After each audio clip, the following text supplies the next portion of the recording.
Hlavní mesto Turecka. Istanbul.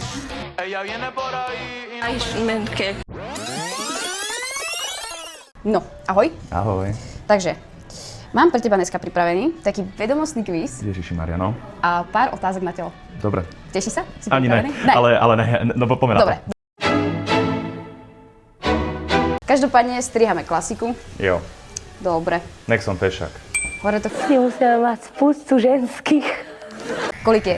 2 plus 2 krát 2. 8? Cože? Prečo 8? Lebo 2 plus 2 je 4. A 4 krát 2 je 8. To mi nevychádza. Ale nemá na sebe ani prednosť. Prečo? Jak prečo? Tak idem zľava doprava. 6? Áno, správne. To, že chodím na výšku, neznamená. Koľko má noha žitý? Koľko má noha žití? Z reflexu povieš 4, ne? Tak noha nemá šidla. No. Prečo 4 by som povedal z reflexu?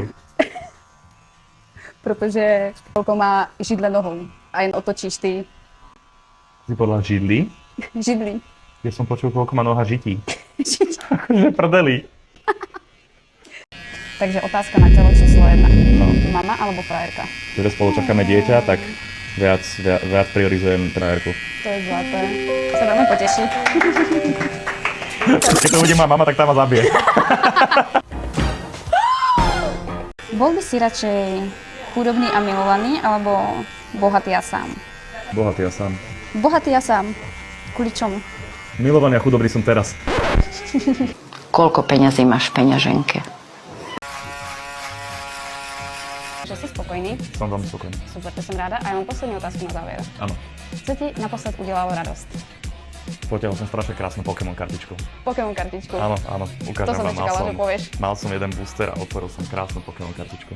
OK. Koľko má hodnotu? Nejakých 60 €, tak nech sa mi zdá. Pekný. Aha.